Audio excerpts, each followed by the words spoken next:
How appropriate or effective would it be during a period of strength training while in a calorie deficit to switch to other training principles? For example, things like drop sets, supersets, or strip sets. At the moment, modern science, which has accumulated quite a lot of research, tells us that we can train just as effectively in a low rep range, like 5 or 6 reps, as we can in a high range, like 20 to 25 reps. You should make your choice based on what works best for you personally. For some individuals, performing 15 to 20 repetitions is extremely challenging.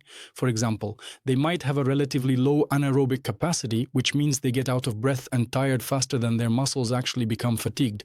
And for others, doing 5 or 6 reps always turns into cheating and losing control over the exercise.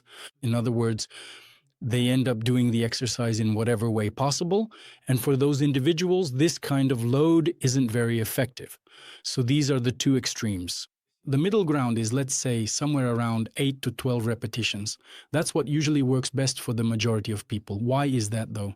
It's not too heavy and allows you to maintain proper control over your technique, helps minimize joint strain, and isn't as long and exhausting as, for example, performing 15 to 20 reps.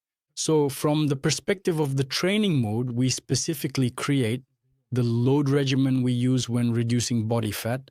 This middle range will actually be the most, not the most, but essentially speaking, the optimal option.